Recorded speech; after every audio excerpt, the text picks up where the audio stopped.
My name's Emily Duddy, and I grew up in Southern California, Pasadena, and I went to college in Northern California, in Santa Cruz, and now I live in New York. I've been here 2.5 years.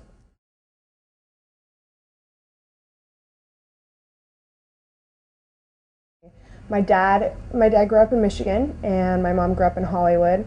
They met in Hollywood at my aunt and uncle's wedding reception, and that building where they met became a big part of my life. That's where I grew up playing pool in Southern California in Hollywood.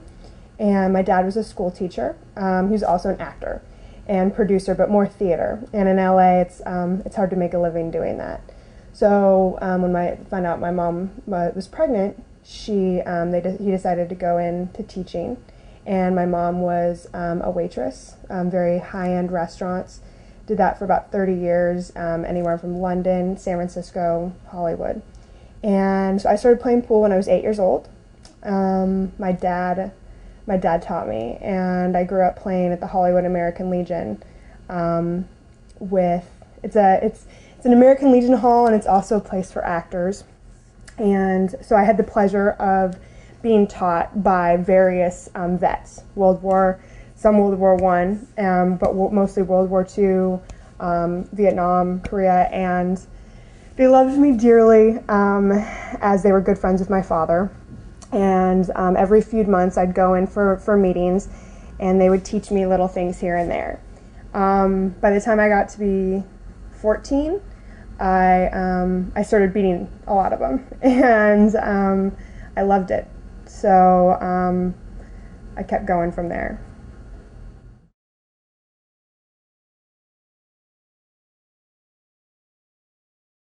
My dad really, to spend time with my brother and I. He would have us on the weekends. My parents got divorced when I was 8, and I love them both dearly.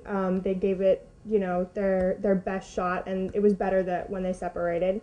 And to bond with my brother and I, my dad got us both involved in a lot of different sports, and I feel like growing up, I grew up competing against men. I grew up competing from a young age. They put me in gymnastics at 4 years old, and at about 9 years old, I was told that I had the talent and the potential to train for the Olympics. And my parents sat me down and they said, okay, you have this opportunity. Your whole life will be different. You won't have regular school. You won't have regular diet. You won't have regular friends. You won't have a regular life. And at the time, I had just started playing softball and basketball. And they said, your body's going to be different. They treated me like I was an adult. And they said, this is yours if you want it. And I said, I don't want it. I said, I'm not, all those other things are important to me, and I don't want it. So I quit gymnastics cold turkey. We moved to another town. I tried to just go into the beginning class and use their equipment, and they just demanded that I put me on their team. So my focus moved to basketball and softball. I actually played on an all-guys basketball team under the coaching of my dad from when I was 8 till when I was 12. And during those developmental years and competing with males on a basketball court, I had to step up. I had to really show them that I could play, or they would never pass me the ball. So I became very comfortable around guys and competing with guys, and I wanted to compete with guys. My dad's told me my whole life that I can do anything that a man can do, and I can do it better if I put my mind to it and I put the time in. And I was playing softball at that time as well, and the softball I think became my main sport. I was a power hitter. I loved the game, and I had the ability to play with the All-Stars in Southern California in my local area and travel nationally for some major tournaments. And my dad also got me involved in bowling when I was young. So I got the pleasure of competing in bowling for a few years, and got some trophies for bowling under my belt.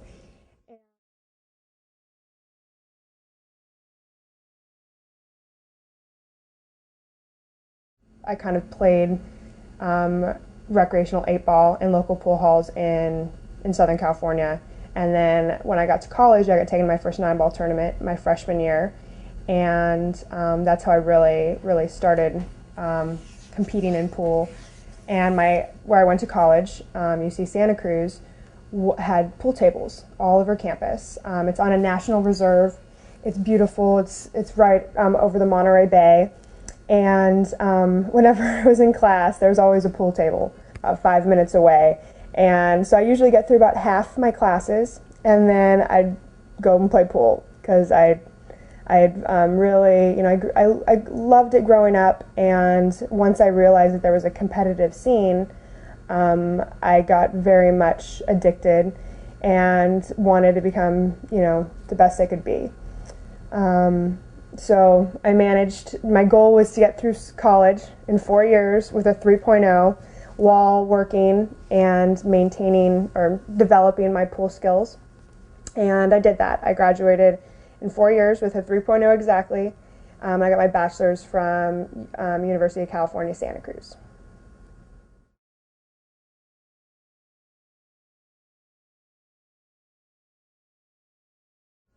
I love California dearly, but it came to the point where I'd graduated from college and I'd started working at a pool hall my sophomore year, Campbell Billiards in Campbell, California. And great room, 24 tables, snooker table. It was a very relaxed environment, and it was, I would say, my home room as far as my pool career goes so far. And got to the point where I was competing in the women's tournaments in the Bay Area in California, and I branched out. I started traveling to different parts of the country. I'd traveled to Florida a lot for the Ladies Spirit Tour, and I'd traveled to the Northeast here, to New York, and I realized that the pool scene in California wasn't as competitive as I needed to take my game to the next level. I'd become one of the stronger women players in the Bay Area, Northern California and Southern California, and I realized that I started managing the pool hall, took over that, and that I'd hit a plateau, and that without the regular tournaments, the local qualifiers, without taking myself out of my comfort zone and kind of putting myself in a place where I would be kind of at the bottom again with skill level, that I was never going to get to that next level. So it was in, April of '07, and I'd been to New York twice. I'd made some connections in the pool world and made some friends here, and realized that New York City was a good fit for me, not only with the pool scene, but also with the city life. Growing up in Los Angeles, living near San Francisco, I kind of felt I needed that culture. And I sold everything I owned, gave a lot of it away to friends and Salvation Army.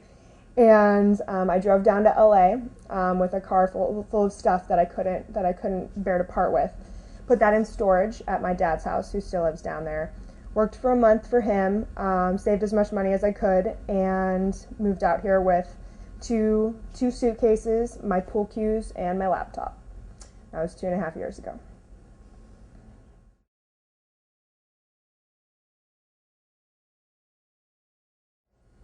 It was the best decision I feel like I could have made. And I'm very proud of myself for pushing myself and challenging myself. It's definitely been a hard road, as many New Yorkers know and others can imagine. The city is a very, very exciting place to live, but also a very tough and expensive place to live. And the first 6 months after I moved here, I was getting acclimated. I definitely didn't save as much money and come out here with as much as I should have, but there's no way to guess that.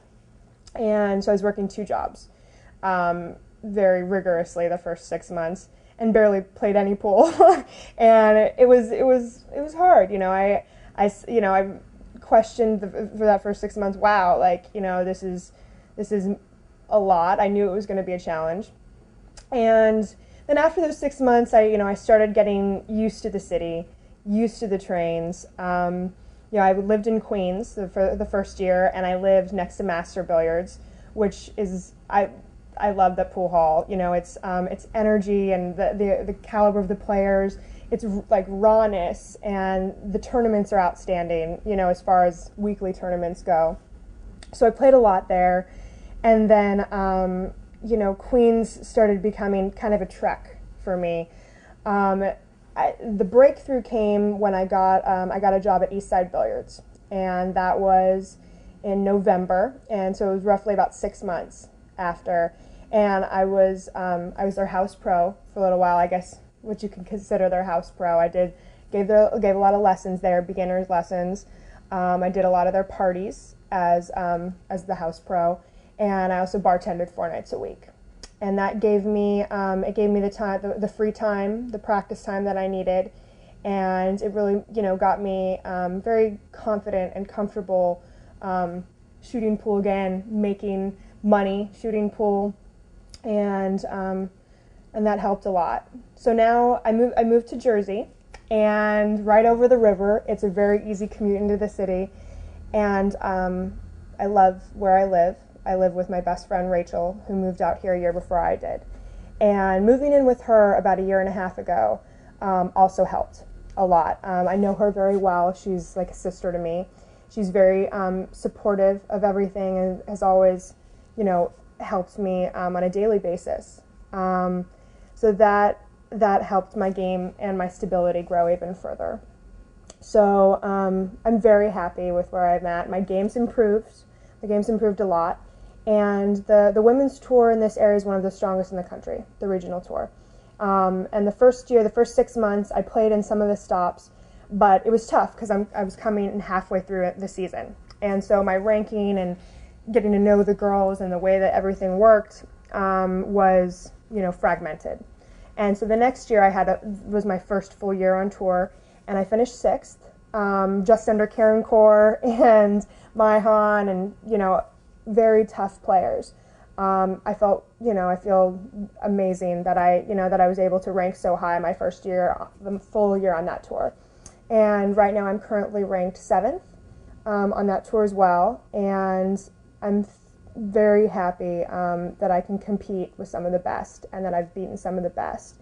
And although I'm not a touring pro yet, and I haven't played in any pro stops, I've played in many of the big events. I played in the Satellite Tour down in Tennessee, played in Vegas with BCA Nationals, and me and my team, we took first at the Nationals in Vegas, which was very exciting.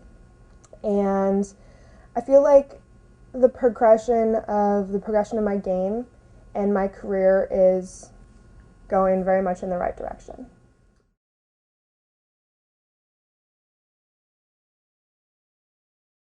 My family, it's hard being across the country from them. My mom and my stepdad and my brother live in Oregon on the coast, and my dad and many of my grandmother and my outside family live in Southern California. And right now my family, we miss each other, and I talk to my mom every day. I talk to my family regularly through emails and phone calls, but they know that this is where I need to be. And I'm pursuing something that I love, and I'm giving it my all right now. And honestly, a big part of my heart is in California, and I could see I do want to go to graduate school in the future, and I would like to go back to Northern California. Some of the great schools, and just having the fresh, ocean air and the beauty of California. It helps a lot when you're stressed out with finals and you're writing papers and all that kind of stuff.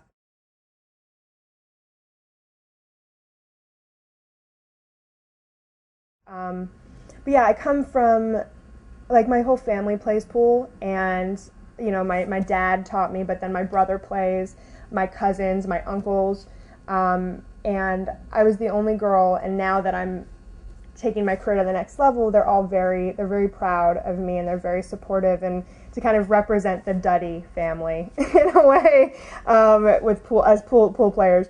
They were more of the hustler types, My dad is one of 5 brothers, and they would do the old cliche scam of going into bars and acting like, they didn't really know each other. And I've heard some stories from all over the U.S. to Mexico, and it's always fun hearing about it.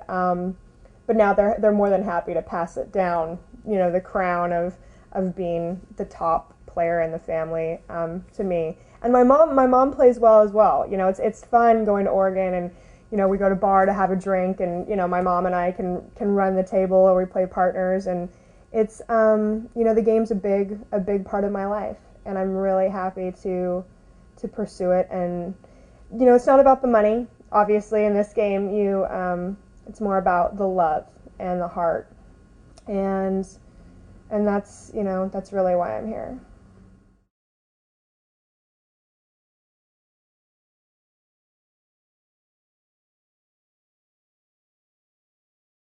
I do. I very much feel like it's in my blood a little bit. The other thing is, I didn't realize it until I get older, but whenever I go back to Southern California, we're at the American Legion, which my dad is the financial adjutant and runs the place. He's also putting on a play there, which will open in about a month, and he's producing it and directing it. But we go back there, and we play pool, and we drink, and we have a good time, and we hang out, and we catch up. And to see my dad and I play is like, it's kind of like a mirror in a way. I'm right-handed, but my dad shoots left-handed. And when I was 8 years old, I copied my dad. I picked up the cue left-handed, and he said, well, you right-handed, you're supposed to shoot this way. And I said, that feels funny. So I've shot pool left-handed my whole life. And my dad, our strokes, our rhythm, our style, it's very similar. And it's aggressive. It's very much offensive. And I have trouble with self-discipline when it comes to safeties and defense. And I know that many times it's the better route, and I should play the probability. But that the feeling of making that, amazing bank, or, cutting that ball in that's frozen, or, running 5 racks, which is the most I've ran, but running 5 racks and just coming out of it and being like, what just happened? You get into that zone, and, I think that in competition, it does hurt me sometimes. My big stroke and my aggressive play, I can kind of shoot myself in my foot in a way. I get going, and then all of a sudden I'm going so fast, and I take a shot for granted. I take a key 8 ball or a key 9 ball for granted. But when I'm on, that feeling is, it's what I play for. And so I hope to I've been definitely incorporating that other side, as far as kicks, pattern play, things like that. Because the more my English is on, the more my cue ball control on, I tend to have those tough shots to make less, and I love those tough shots.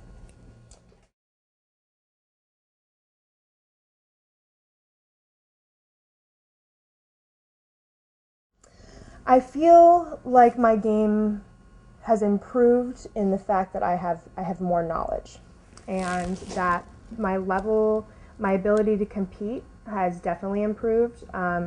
Competing with some of the best women players in the world, and with some of the best men. The local Predator Tour and Blaze and Tri-States, and I play, with world champions. I think that being good friends with Tony Robles, who's helped me with my jump shot, Mika Immonen, who's, helped me with my break, Ginky, who's helped me with my pattern play.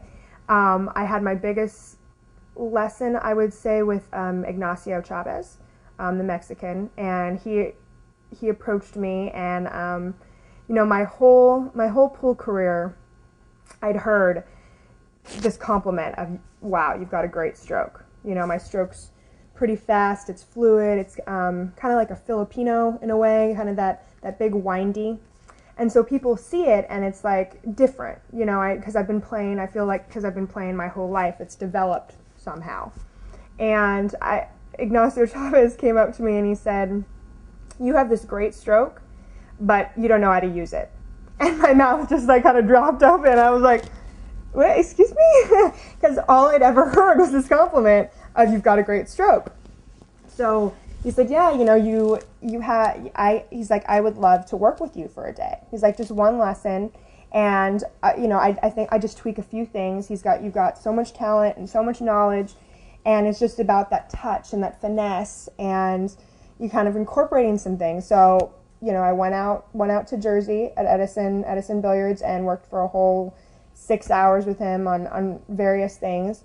And that was about 6 months after I moved here. It helps my game a lot. And I can, the finesse in my stroke and controlling my stroke, slowing down everything.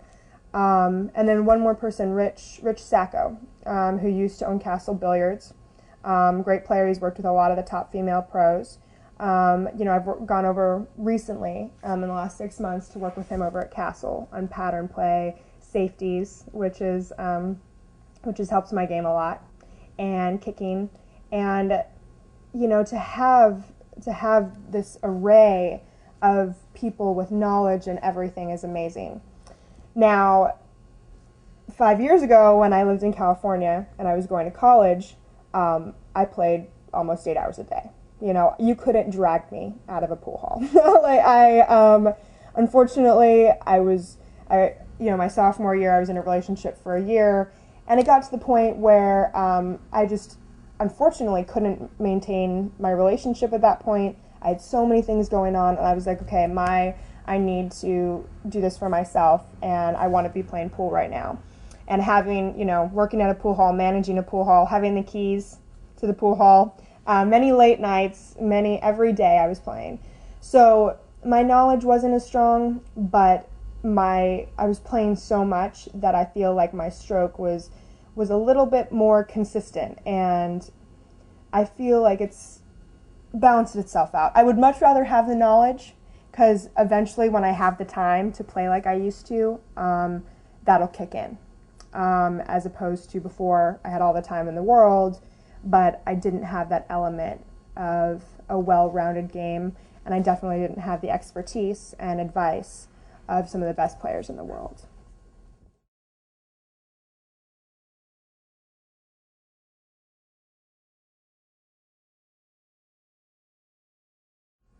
Being a female in a male-dominated sport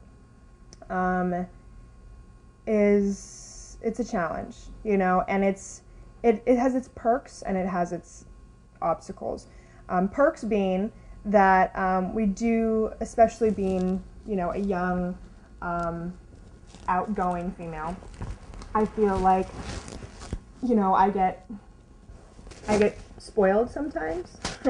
And, just in as far as the way, I get treated, and I do feel like I get respect for the way that I play and the way that I act. I try and carry myself very, to command respect, and, and be very, draw boundaries as far as like how people can interact with me. And I've definitely had on more than one occasion, drunk males, I'd step out of line, and I quickly put them in their place, and remind them that I'm a pool player and that they need to respect me. I don't mess around. I'm here to play, and that I think that's helped me a lot in situations. Now, the attention that we get is sometimes hard. It's sometimes overwhelming, and it's hard in relationships. I know that guys that I'm dating, if in the past, if they're pool players or if they're not pool players, both ways are hard.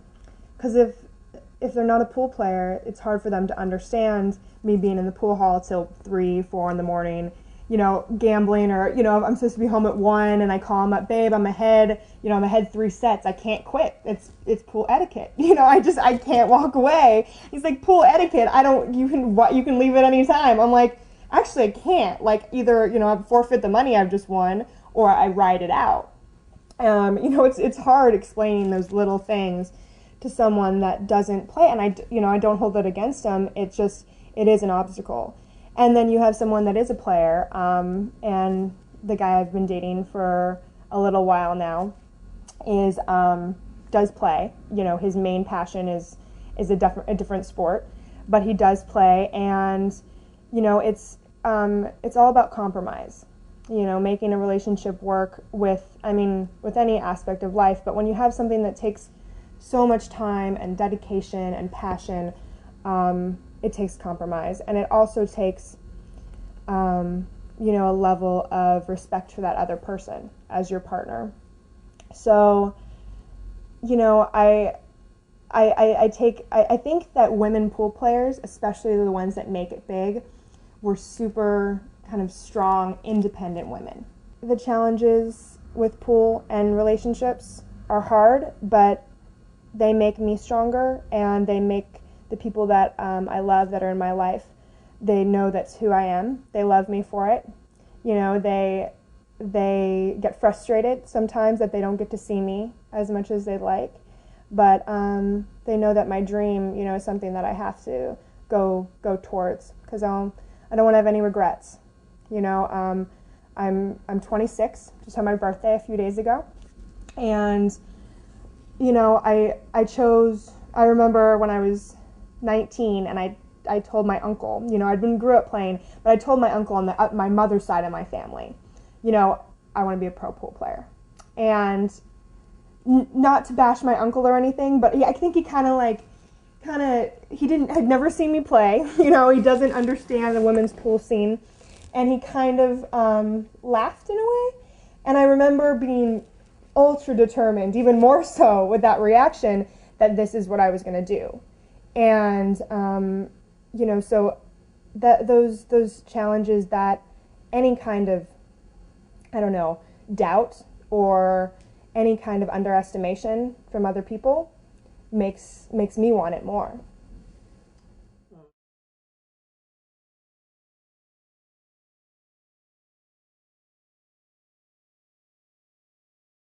Guys are instinctually always most of the time, underestimate us. They're going to think this girl is going to shoot slowly, she's going to hold up the table, we're going to have to teach her. You know, it's one of those things.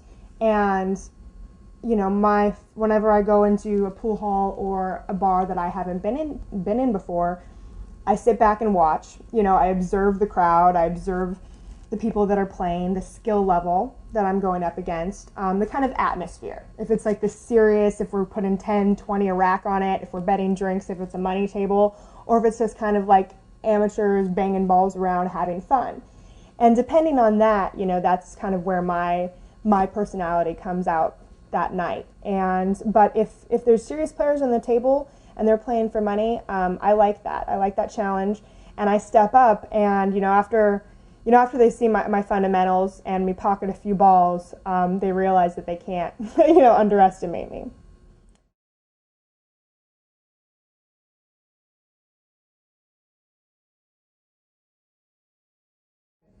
I'm going to say yes, but the way I look at it is, I don't call it hustling, because I've never gone into a pool hall and pretended like I can't play, or pretended like I've never played. Now, it's the other person's responsibility to watch me and to watch the way I play and the way that the confidence that I have, and to pick up on that. Now, if they don't, and I'll usually kind of, for the first couple games, especially like in a bar, I'm kind of loose. I'm maybe missing a couple balls. I'm kind of filling out the crowd. If anyone's ever mentioned chauvinist remark or my gender or things like that, I kind of step it up a notch. I have a tendency to maybe bark a little bit at them, to kind of take them out, because I see that vulnerability in them, and I also see the fact that that they need to be put in their place. And if I have the ability and the talent to represent my gender and to represent females that can't step up to those guys in any way in their life, I feel proud to do that. And I think the funnest, or the most fun I have when I'm running a table, or when I'm running, when I'm playing for drinks or money at a bar, is when I have female spectators. because they become my cheering squad, and it's so great to see women come together. A lot of the times our society pines us against each other. It it sets this competitive tone that we have to be better, or we have to look better, or we have to be more attractive. And it hurts us as a gender, as a species. It hurts relationships. It hurts everything. So when women come together behind me and they're so excited that I'm beating up on all these guys, and I'm really owning the table, it's a really good feeling. So hustling, no. Kind of using that underestimation, definitely. Now, when I go into a pool hall and I'm looking for a game, I'm looking for sets of 9-ball, that's a different situation usually. I figure out, who the players are. At this point, I've been in competitive pool now for 7 years, and 4 of those kind of traveling around the country. I'm very into who everyone is, as far as reading magazines, the internet, going to tournaments and watching key matches or players that I enjoy watching. And so when I'm going into a pool room for action, I'm kind of trying to gauge their speed. I want to challenge myself. I'm not looking for a big spot to win money. I work really hard to earn my money, and with my pool, I want to push myself. So I look for a game that I'm not going to get robbed in, or it might be like a challenge for me. If it's a better player, I want an appropriate spot. And if it's a weaker player, I want to give enough weight that I don't feel like, I feel like it's still going to be challenging me.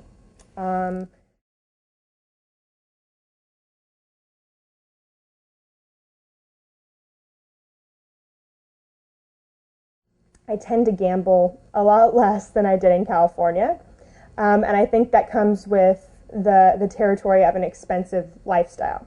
With all the things going on here, it's harder to kind of put my money on the line when my money is tighter. When I work very, very hard, I work a lot, and I'm very close to getting on the professional tour. It's harder to play loose and to put chunks of money on the table. I feel like sets for 20, sets for 50, sets for 100 keep me sharp. Those kind of sets, when the opportunity arises, are great. In the past, I have played for 500, 1,000. I've when I first was up in, I would say 4 years ago, I went to Derby City, and I was there to gamble. I played Alice Rim. We played for 2 days straight, like 100, 200 a set, jumped up to 5. I played Sarah Rousey down in Florida. I challenged her to play after a tournament stop and played for a good chunk. And I felt like that was kind of investing money in my game and paying dues in a way. It's funny that a lot of the girls on the Pro Tour, a lot of them have stories of when they were up and coming and donated, or not donated, but lost money, a chunk of money, to other higher ranking professionals. It's kind of a way to gauge our speed where we're at and help us, push ourselves.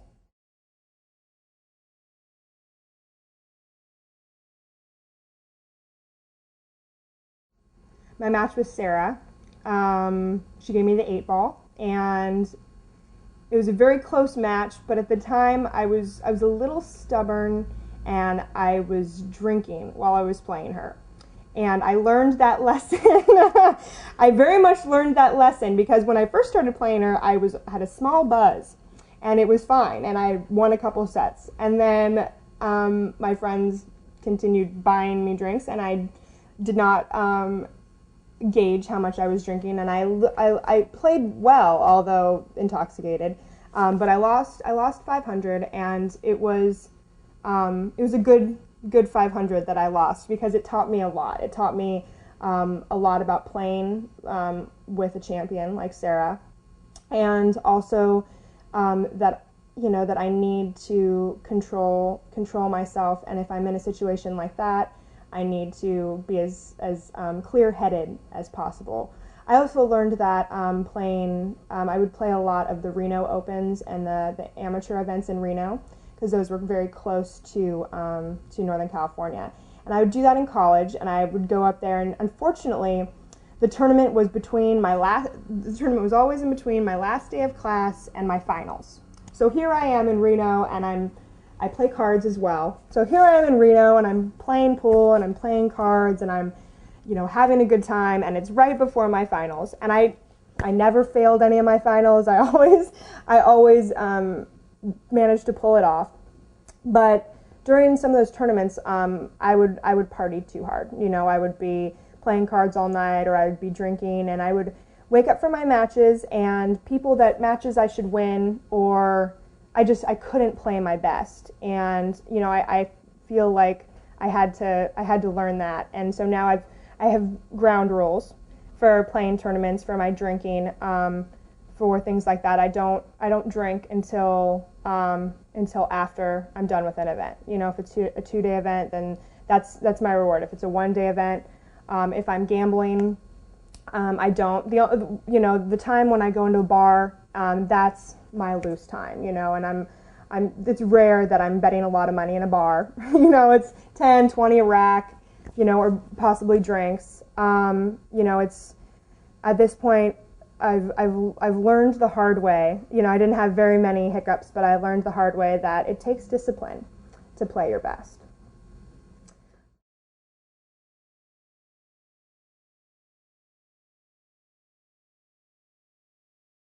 As far as I started giving lessons, I would say 21, so I'm 26, about 5 years ago, at the pool room that I was working at. And it just started with me, with beginners, or girls that would come in, guys that would come in, and I'd be walking around the pool hall, and I'd see a player that had a good eye and talent, but their fundamentals had never really been taught to them. I could tell, that I could figure out what was wrong, like their bridge was wrong, their stroke, the way, their stance, the thing or few things that were holding them back from actually making balls, with the given talent that they had. And so I would point things out, or I would, approach people, and I'd be like, I've been playing for a long time, and would you mind if I gave you a few pointers, or if I tweaked something with the way that you're doing it? And the majority of the time they would let me do that. And those, the improvement was immediate. Always, it was. They immediately started making balls, or they, they got fixed, and then they either started pursuing pool as far as coming in and playing more and evolving their skills, or when they would come in and have a good time, they could actually hold their own. Especially females, I've always been partial to girls that have that. I guess the balls, you can say, or have that desire to come into a pool hall, to play with their guy friends or their boyfriends, or perhaps with people they don't know, and even though they've never been properly taught, or they're not the best player. And so those kind of women I've always been drawn to kind of give them advice. And usually women, after I feel like I have a good way of articulating fundamentals. I've never given intermediate lessons or advanced lessons. My knowledge, I'm constantly learning and growing and getting to that level. But the beginning fundamentals, I feel like I've broken it down as far as explaining the bridge, stance, stroke, speed, which parts of your body and why. That help you kind of have that foundation.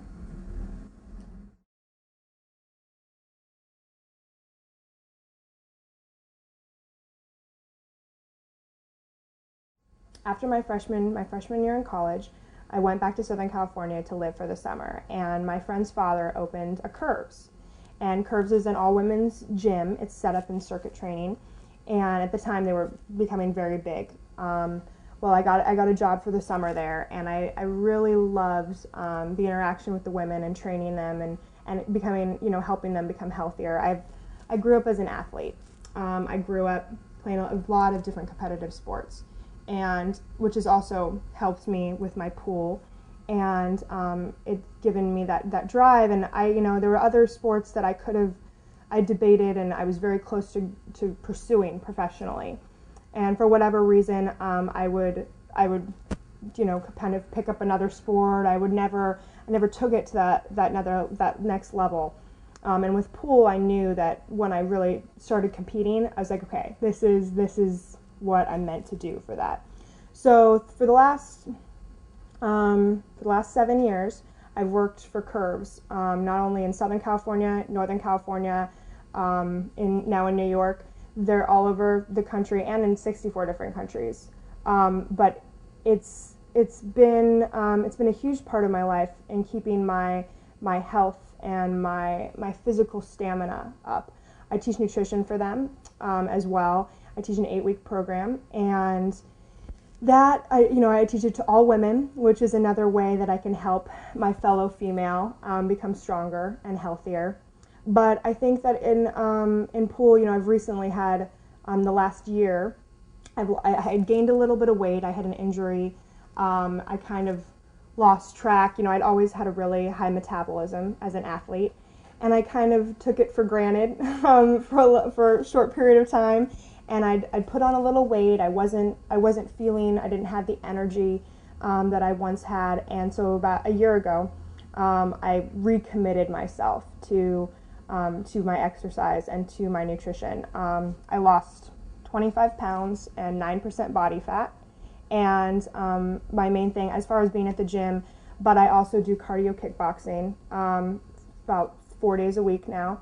And my eating is very veggies, protein, high fiber, and small meals throughout the day. It helps my pool game a lot. It's helped improve my pool game over the last year. And, I give a lot of advice to anyone who asks me. They find out I'm interested, that I have information, or I'm trained in nutrition, and I'm always more than happy to share that. But in pool, it's very hard. It's very hard to eat well. It's very hard. You're playing sometimes all day long, 8 hours a day. You're in a pool hall that only has hot dogs, nachos, and and chicken fingers, and those are your options. It takes. It's so hard to do for even of those that are naturally healthy or might eat that way. You have to bring your own food. You have to bring your own snacks. You have to kind of plan it, And before, when I had kind of gotten off track, that would hurt me in my pool tournaments. And now that I come with nuts and cheese and hard-boiled eggs, and wherever pool hall I'm going to, if they, I know the people that are working there, I ask them to put it in the fridge for me. They don't mind. I kind of, and some, I have protein bars, but a lot of times you forget to eat. You're so into your matches, and then us pool players, we're scared to eat something and have our digestion be weird or go into a food coma, or, but then we're starving, so we don't have any fuel for our brain to really function well. And I've started writing articles that, Linda Shea, the director of the JP Newt, will now definitely hold me to this, but she's been asking me for an article on nutrition for the last 6 months, and I've neglected to get it to her, although it is being written. So I hope to kind of take that, that part of myself and that knowledge, and to write articles or to share that with other pool players and give them tips, and hope that, that they realize not only is it good for their health and, the length of their life, the quality of their life, but it will also help their pool game.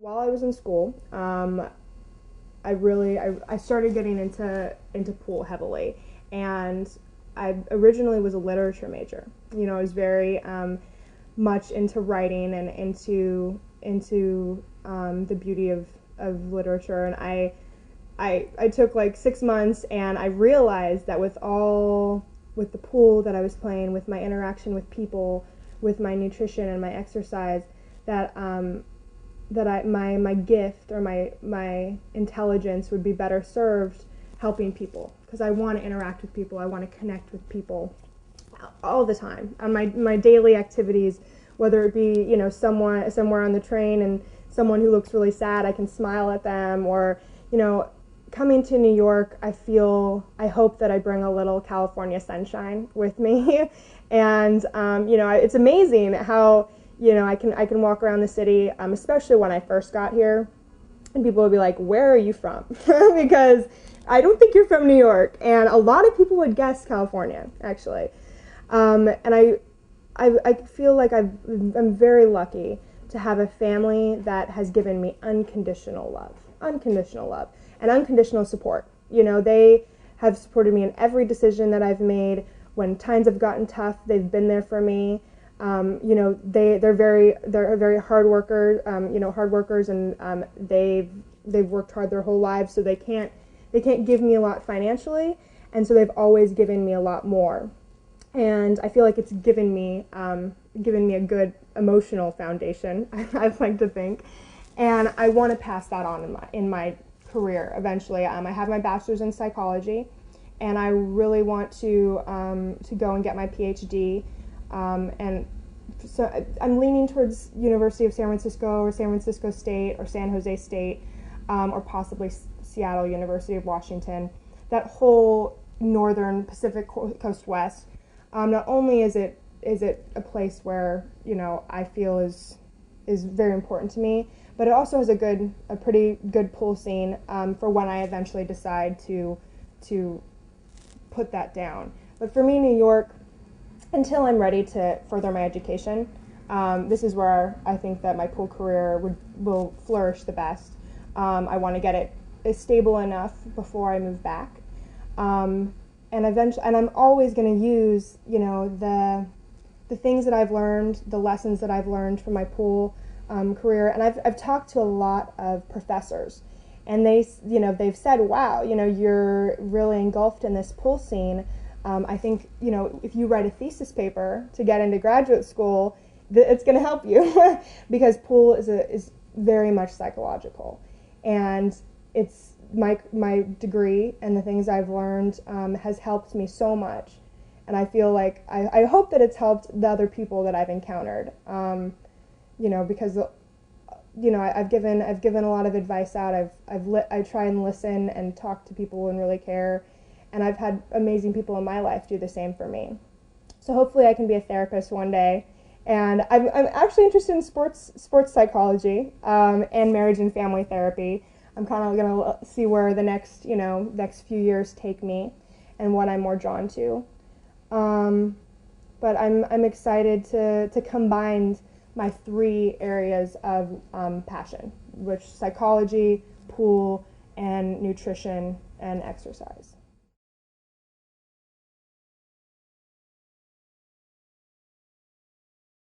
Thank you for the opportunity to talk about my life and my career up to this point. And I want to thank everyone, my friends, my family, the people in the pool world that have given me so much support and compliments and love, and to really, you know, keep going on this journey. And I'm happy wherever it takes me. You know, it's life, and I feel like being in the moment and taking every day as a blessing, and one day at a time is the only way and the only sane way to live.